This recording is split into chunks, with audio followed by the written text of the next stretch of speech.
Olá, sejam todos bem-vindos. Eu sou o professor Leonardo Soares, dando continuidade à nossa aula de linguagem de programação. Hoje vamos falar sobre ações assíncronas em JavaScript. Bom, como é que isso funciona? Vamos primeiro mostrar o que é síncrono, né? Vamos dizer que eu tenho uma aplicação bem simples aqui. Console.log, imprime uma coisa qualquer, aí eu tenho um alert, uma mensagem qualquer também, e depois eu tenho um outro console.log com outra mensagem qualquer. Esse código ele é síncrono, ele vai sendo executado na ordem que foi feito ali. E no caso a função alert, ela vai travar a execução desse código. Então, como você pode ver do lado de cá, eu tenho a mensagem oi aqui impressa, mas o tchau ainda não apareceu. Ele está esperando o alert terminar a sua execução para que então ele seja processado. Então, se eu tenho uma requisição aqui que demora muito, que demanda um certo tempo para ser processada, e eu faço isso de forma síncrona, eu vou estar travando ali a experiência do usuário. Então, quando eu tenho algo que vai demorar, pode ver que o tchau saiu depois que eu terminei o alert, né? Quando eu tenho algo que vai demorar, que vai consumir algum tempo, eu preciso fazer isso de forma assíncrona. É dizer, eu preciso tirar isso do fluxo principal e jogar isso para um processamento paralelo. Quando isso terminar de fazer, volta para cá e aí eu vou estar dando continuidade na minha aplicação principal, né? Um uso muito comum disso é para a gente fazer atualizações dinâmicas de páginas, né? Eu quero mudar um pedacinho da página, eu não quero fazer um reload inteiro da página, eu quero mexer só no pedacinho da página ali HTML e o usuário tem que continuar interagindo com a página enquanto isso, né? Então eu faço ali uma requisição, faço um Ajax ali, né?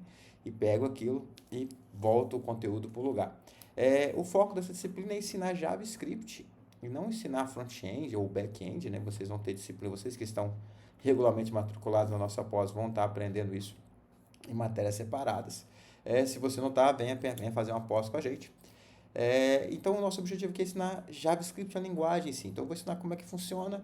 Vou acabar usando alguma coisinha de front-end aqui, mas não é o nosso foco, ok? Meu objetivo maior é mostrar como fazer métodos assíncronos em JavaScript. Eu fiz um HTML, peguei do professor Jonas aqui um HTMLzinho com uns cardzinhos de país, peguei aqui um CSS do professor Jonas também. Vou deixar na descrição do vídeo aqui o site do professor Jonas, se vocês quiserem, trabalha com curso há muito tempo já na internet, é um cara bem conhecido. E vou deixar esse material também no meu site disponível para download, para quem quiser fazer o exemplo, não tem que fazer o CSS, não tem que fazer o HTML, né? Poder se concentrar naquilo que é o nosso objetivo, que é o JavaScript. Já vou deixar isso tudo aqui na descrição do vídeo, ok? E o que nós vamos fazer? A aplicação mais comum para esse tipo de solução, né? Ou, vamos dizer assim, o requisito mais comum para a gente desenvolver esse tipo de aplicação é o consumo de APIs. Então, nós vamos consumir uma API e aí a gente tem diversas APIs públicas que a gente pode usar. Se vocês pesquisarem lá no Google Public APIs, você vai achar essa página do GitHub aqui, que você tem um conjunto de APIs que você pode usar livremente. Vai atualizando, tem umas que caem e tal, então você tem que estar sempre conferindo aqui antes de fazer. Nós vamos usar a Hash Countries, eu já conferi, já está tudo ok, que é uma API que vai nos dar informações sobre países diversos. Então eu vou estar consumindo essa API e usando para fazer uns cardzinhos, para mostrar algumas informações do país ali, ok? Essas informações, elas vão aparecer dentro dessa div aqui, ó. Eu falei que vocês vão precisar usar um pouquinho de front-end aqui, tá? E vou usar esse cardzinho aqui para imprimi-los. Então, eu já deixei ele já prontinho aqui para a gente não perder tempo fazendo HTML nem CSS, ok? Bom, então a primeira coisa que nós vamos fazer, então nosso objetivo é consumir essas APIs e mostrar de forma assíncrona, né? E mostrar isso aqui na nossa tela para o usuário. Bom, o que nós vamos começar a fazer, primeiro que eu vou pegar aquele componente que nós vamos precisar para exibir lá. Vamos criar aqui uma variável qualquer, vou chamar de container, igual document.carrySelector. Vamos pegar aqui pela classe lá, .countries. Ok? Vamos agora criar uma função para consumir a nossa API. Vamos criar aqui a função país, vai receber como parâmetro aqui o nome do país que você está querendo. Bom, essa nossa função, ela vai fazer uma requisição para estar pegando, consumindo aquela API. Nós vamos usar a funçãozinha fetch para fazer isso. Vou criar aqui a variável resposta, que vai ser igual a fetch.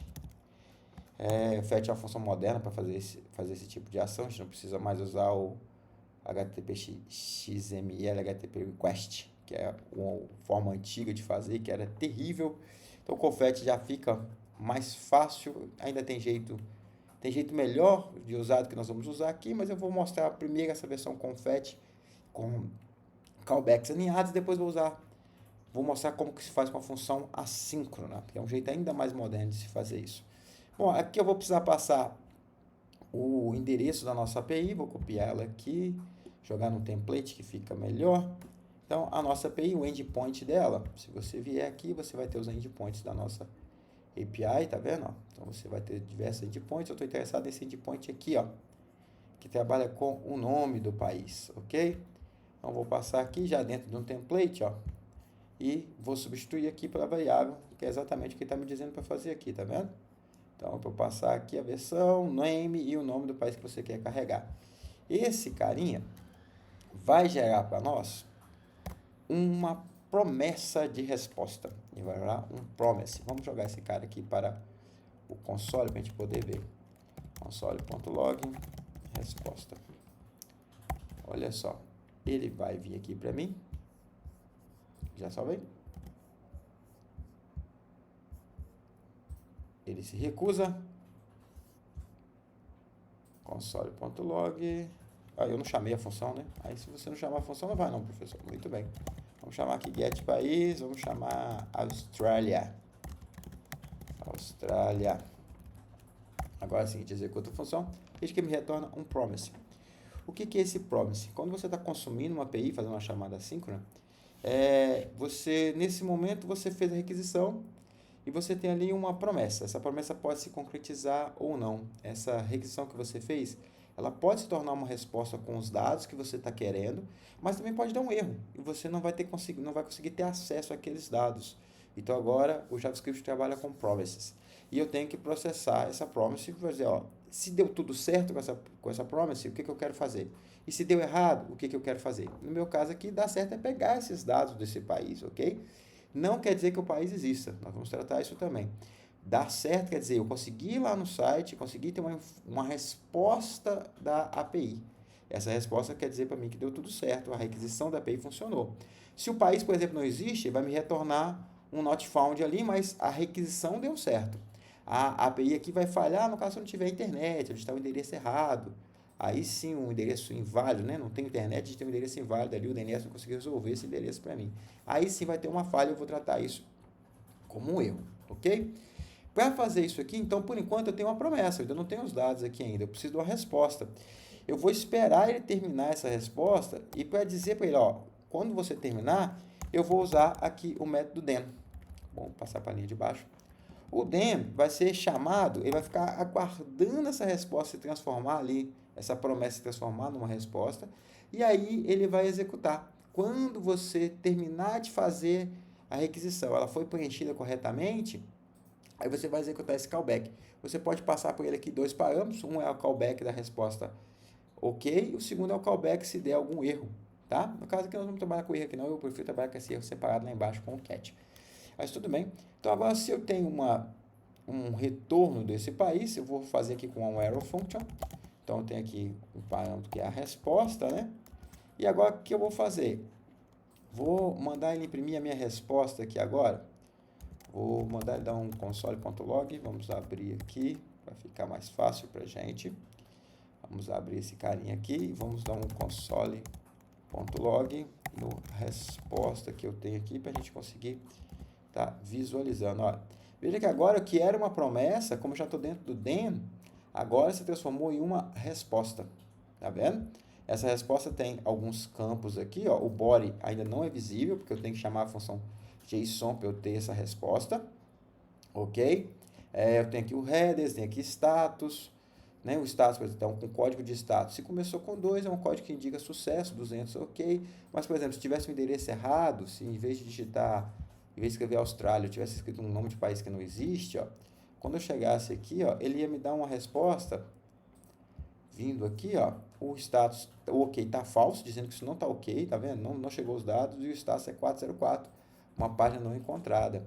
Então, perceba que a requisição a promessa se transformou numa resposta, concluiu corretamente, mas o que teve não eram os dados que eu queria. Então, eu tenho que tratar esse tipo de ação também. Como que eu vou tratar isso? Mostrei para vocês lá, ó, eu tenho o atributo OK. O OK vai ser true ou false, né? Então, eu vou vir simplesmente aqui e fazer um se não está OK. Se a resposta não está OK, o que eu vou fazer aqui? Vamos lançar um novo erro, né? Vamos lançar um novo erro. E aí, sei lá, vamos colocar um template aqui. Erro ao acessar o país. E a gente pode colocar o nome do país aqui, né? Acessar o país. Aliás, vamos colocar erro acessar um país, né? O país. Ponto. Vai colocar aqui o status. O código, qualquer coisa assim, né? E colocar aqui a resposta ponto status.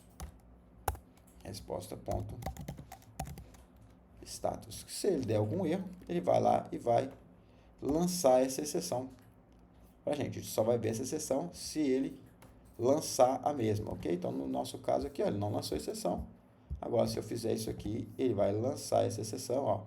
Erro acessar o país e o código 404. Aí depois nós podemos tratar isso com cat lá embaixo e fazer o que a gente quiser fazer com esse erro, né? A gente processa esse erro da forma como nós acharmos que é válida.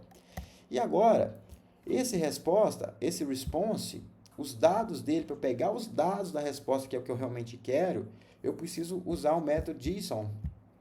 Então, eu tenho que vir aqui e mandar ele retornar return resposta.json. Esse JSON aqui também é uma chamada assíncrona.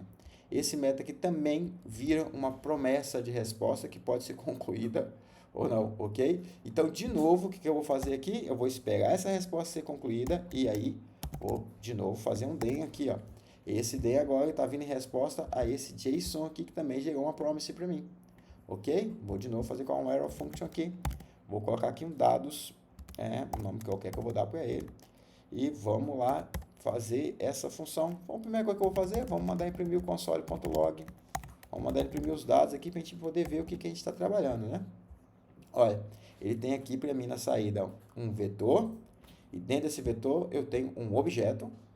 E dentro desse objeto eu tenho as informações lá da minha API. As minhas informações sobre a Austrália. Ok? Bom, então eu tenho um vetor. Dentro desse vetor eu tenho um objeto. Então, na verdade, o que eu estou interessado mesmo é o objeto, né? Então, o que eu vou fazer? Eu vou criar uma variável aqui que eu vou chamar de data.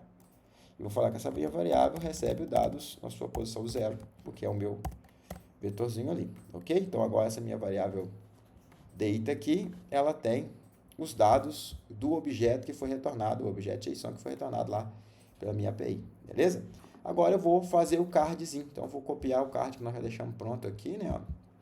Para facilitar para a gente. Vou copiar esse cardzinho daqui. Vou passar ele para o lado de cá. Vou jogar esse cara dentro de uma variável qualquer. Vamos criar uma variável chamada HTML. Vamos falar que essa variável é um template. Agora vamos jogar o card aqui dentro desse template para a gente. Para ficar bem tranquilo de trabalharmos. Vamos fazer assim, ó, só porque eu tenho um pouco de toque, assim na minha cabeça faz mais sentido. Então aqui agora eu vou começar a preencher com os dados da minha variável data lá, ó. Vamos mandar imprimir a nossa variável data aqui, ó, no console de novo. A gente tira essas coisas do console só para a gente poder ver como é que ele tá. Vou aumentar um pouquinho o console aqui, ó, para ficar fácil a visualização de vocês. Então, agora eu quero pegar, por exemplo, o endereço da minha imagem, ó. Então, o endereço da minha imagem, eu vou vir aqui na API, na documentação da API está explicando, né? Eu tenho aqui flags, ó. Dentro de flags eu tenho aqui PNG e SVG. Muito bem. Então, o meu data é meu objeto, né? Então, estou usando aqui template. Então, data.flags. Nome da propriedade.svg. Fecha aqui. Já vamos copiar isso aqui que nós vamos precisar para os outros, né? Então, data.flags.svg. Aqui o nome do país. Então, o nome do país vai vir aqui, no lugar de country. Aí vamos aqui achar o nome do país. Aqui está o nome da capital, Canberra. Aposto que você achar que era Sydney, né? Capital da Austrália é Canberra. O name, dentro name é um objeto, ó. Name é um objeto. Dentro desse name, nós temos aqui a propriedade common. E aí sim, Austrália. Então, data.name.common. Common. Assim, muito bem. O region, a região que essa Austrália está. Aí eu vou vir aqui de novo, ó, region já está direto, né? Então já posso acessar direto o region ali. A região da Austrália. A Austrália está na Oceania. Aqui a quantidade de pessoas, então population. A population está aqui, ó. Está em milhões aqui, né? Então vamos fazer uma conversãozinha aqui para ficar mais legível para a gente. Então vamos pegar aqui data.population. Vamos dividir isso por 1 milhão. 1, 2, 3, 4, 5, 6. Vamos jogar esse cara aqui dentro de um parêntese. E vamos colocar aqui 2 casas decimais. Então, fixed 2 casas decimais. Acho que vai ficar bom assim. Beleza? Então, a gente converteu aqui para milhões, né? Para não ficar esse número gigante que está aqui, ó. 2 milhões, 568 mil, aliás, 25 milhões, né?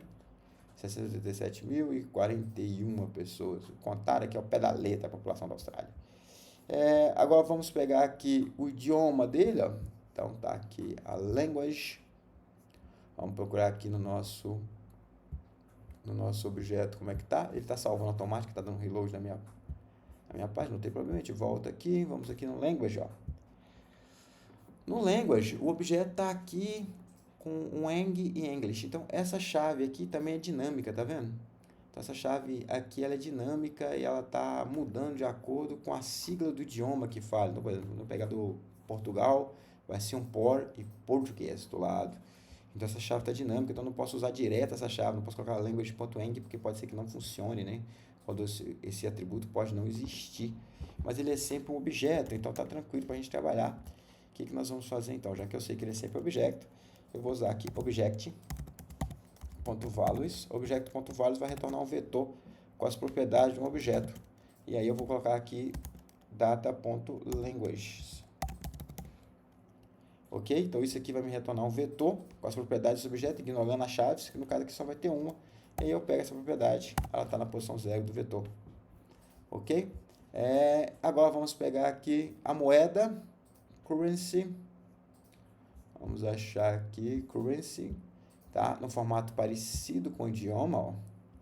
Então, currency está aqui. De novo, você tem aqui uma siglazinha, né? Dentro dessa sigla, que é um objeto, eu tenho name e symbol. Então, beleza, eu não posso pegar pela sigla, porque a sigla vai estar variando, mas eu posso, dentro da sigla, pegar as propriedades do objeto que são fixas ali. Então, o que eu vou fazer aqui, mesmo esquema, só que agora, em vez de languages, eu vou trabalhar com o objeto currencies. Ok? Esse objeto currencies, eu pego aqui nele, eu tenho o name. E se a gente quiser, você pode até colocar entre parênteses ali, ou quiser colocar o símbolo também dessa moeda, né? Nós temos o símbolo aqui, no caso do Austrália mesmo, do dólar, é só o dollar sign. Vamos colocar aqui assim, ó. E a gente vai colocar aqui o symbol.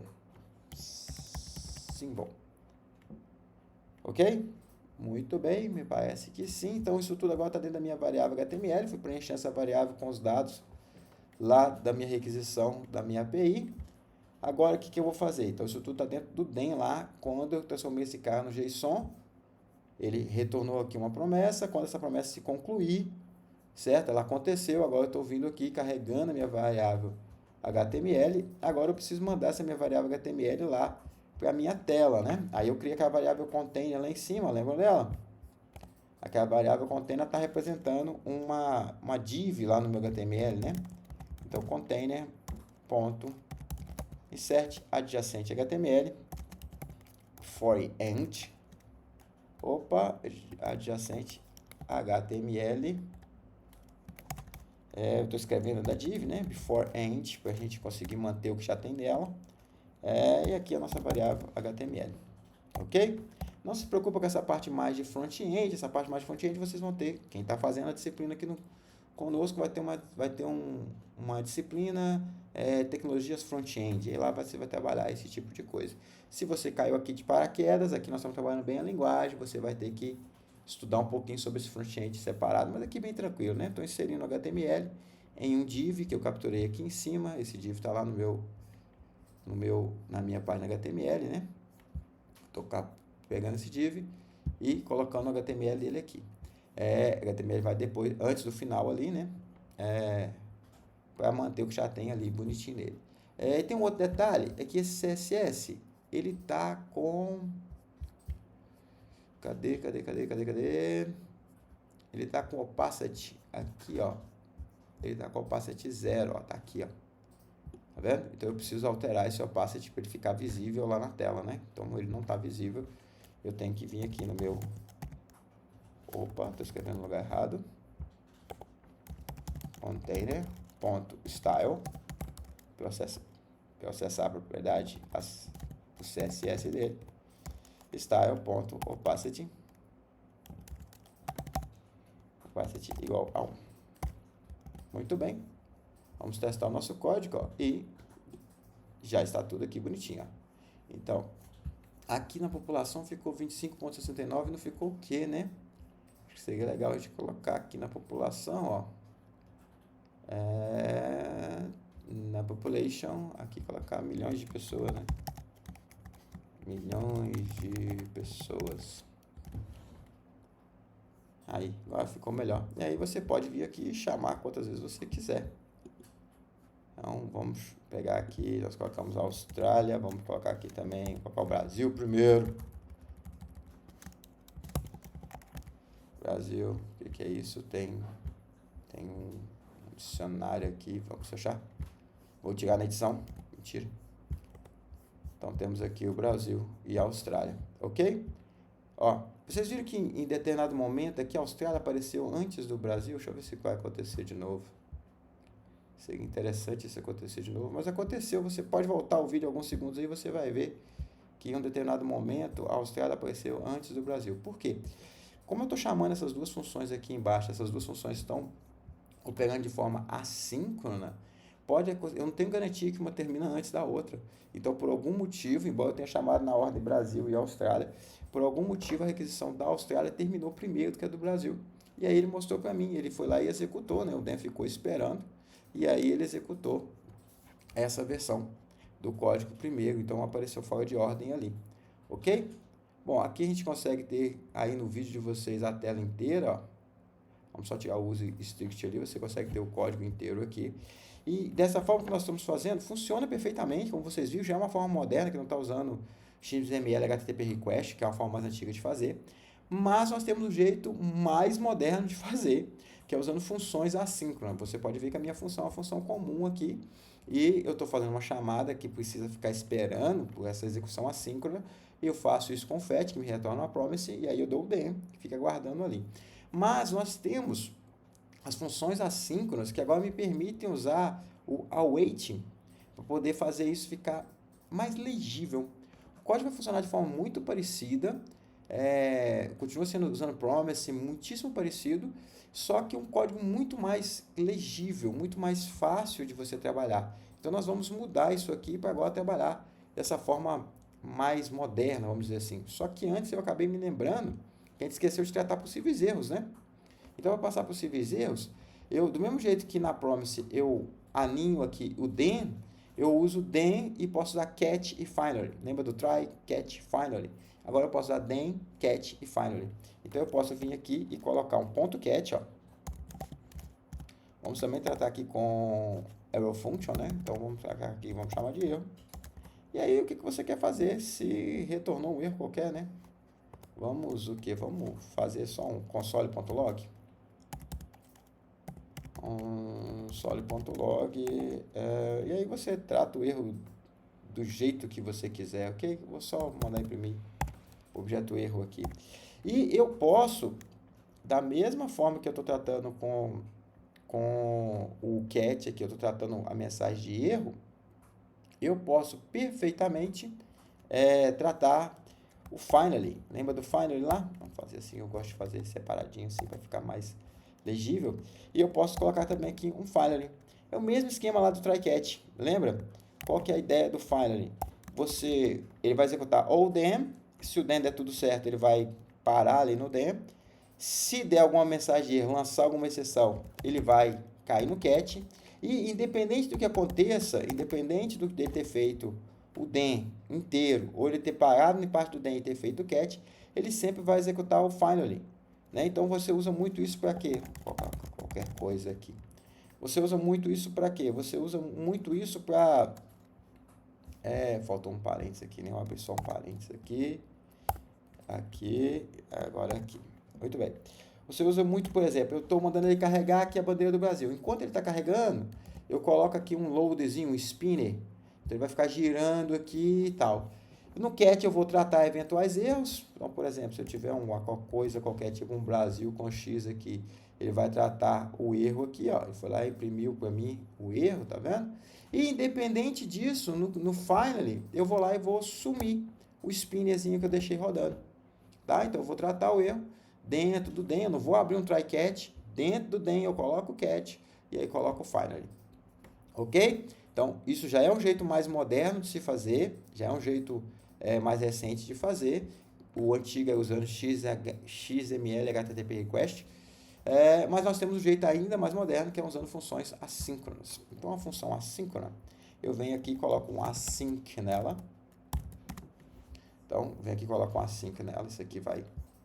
Eu vou tirar isso aqui, nós vamos mudar essa parte. Vou tirar essa parte aqui também, que nós vamos mudar. Ok, isso aqui é o que? Isso aqui é a minha funçãozinha lá de cima, então isso aqui também sai. Muito bem, vamos deixar só o que nos interessa aqui por enquanto, só para agilizar o código. Então, estou marcando que a minha função é assíncrona, isso vai me permitir usar await dentro dela.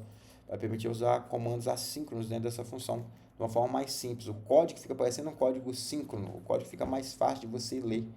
Ok? Mas vai fazer exatamente outra coisa, continua usando promise do mesmo jeito. Então, eu criei ali um const com resposta, só que agora eu vou fazer o seguinte, ó, eu vou falar por resposta para ele aguardar até que o fetch se transforme ou numa solução, ou uma promessa que se concluiu, ou numa promessa que deu erro, ok? Então, quando eu vier aqui, se eu der um console.log no resposta, o resposta aqui, vocês vão ver que ele já é uma resposta, ele não é mais, já é um response, ele não é mais um promise, ok? Ele aguardou aqui, ó, e aí eu não preciso ficar usando aquelas funções alinhadas, eu preciso usar os then para processar. Aí aqui eu vou fazer do mesmo jeito, mesmo esquema, ó, se a minha resposta não estiver ok, então, se a minha resposta não estiver ok, se minha resposta não estiver ok, o que eu vou fazer? Eu vou lançar um novo erro, então eu vou dar um throw new error, e aí vamos colocar aqui erro ao buscar o país. Ok? Estou lançando esse erro aqui, vamos tratar tudo com try catch, ok? Então aqui a gente vai tratar com try catch, opa. Aqui sim eu vou abrir um try catch. Vou abrir um try.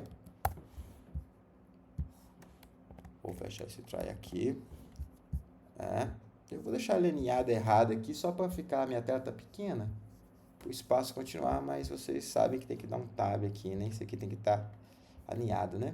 Então, ó, se a resposta não estiver ok, ele vai lá e vai falar comigo assim, ó, deu ruim, tem um problema qualquer com o país aí, vai lançar esse erro. Se não, aí agora o que eu vou fazer, ó? Então, se ele lançar a exceção, o código vai parar aqui, vai pular para o cat, nós vamos fazer lá embaixo. Se não, deu tudo certo, o que eu vou fazer agora? Vou extrair a resposta lá do meu JSON. Então, vou criar uma resposta aqui, eu chamei de data lá embaixo, então vamos chamar de data, já vamos desestruturar a resposta aqui, certo? A gente sabe que ele vem no vetor, né? Await, e agora de novo o resposta.json. Ó, então agora eu estou mandando ele esperar, espera até a promessa do resposta.json, que é uma promise, né? Virar uma resposta, e aí você me dá essa resposta aqui, já na minha variável data, já tirei de dentro do vetor, né? Já transformei direto ali no meu objeto. Posso até imprimir aqui, como a gente estava fazendo, para a gente poder acompanhar no console, né? Console.log. Vou imprimir o data aqui, só para a gente poder continuar vendo no console. Ok? Aqui no meio não vai mudar nada. Eu já peguei os dados lá, mesma coisa, isso aqui não vai mudar nada. Vai mudar agora que eu tenho que fazer o cat aqui no final. Certo? Não vai mudar exatamente nada do que a gente está acostumado a fazer. Então, se der qualquer erro lá agora, eu não vou mais tratar com dencat, agora eu vou usar trycat, console.log, e avisa aqui que vamos só imprimir o erro, né? Só imprimir o erro aqui. E pronto. Então, o nosso código está aqui, funcionando do mesmo jeito. E perceba como é que esse código, usando função assíncrona, ele é muito mais legível. Tá vendo? Ele parece um código síncrono. Ele não tem aquelas chamadas aninhadas, ele não tem a estrutura do then, e depois do then, cat, final, né? Eu trato bonitinho aqui, ó. Eu falo com ele só, espera até esse cara terminar. Quando ele terminou, ou ele tem os dados, ou ele não tem. Se ele não tiver lançado uma exceção, se tiver falhado, ele vai cair no trycat, que nós estamos acostumados a fazer. Se não, ele tem uma resposta, então ele não lançou uma exceção, ele executou, ainda que ele tenha executado alguma coisa, sei lá, por exemplo, que deu um not found. E aí eu vou ter uma resposta aqui, ó. Cadê a resposta do Brasil? Aqui eu tenho uma resposta, e essa resposta está dando aqui um código que o ok dele é falso, então eu vou tratar lá bonitinho. Se não está ok a minha variável, que você fazia no outro também. Mas a estrutura é muito mais simples, é uma estrutura mais moderna, mas eu só posso usar o await aqui dentro de funções assíncronas, ok? Então eu tenho que marcar a função como assíncrona para que eu possa usar esse await aqui. Tranquilo? Eu posso estar trabalhando, posso estar vendo aqui do mesmo jeito, a mesma coisa que você viu lá antes, você consegue estar vendo por aqui, é a mesma coisa, você pode estar trabalhando. Só mudou a forma como você está tratando as chamadas assíncronas, ok? Lembrando que as duas formas são formas mais modernas, o jeito antigo com XML HTTP request ainda funciona, mas não é muito recomendável, fica difícil de ler, o código fica, principalmente se você tem chamadas aninhadas, se com a resposta você precisa fazer uma outra chamada, isso vai complicando cada vez mais a visualização do seu código. Então, o ideal é que você está começando hoje, faça já com funções assíncronas, ok? Pessoal, é isso para a aula de hoje. Muito obrigado a todos e até a nossa próxima aula.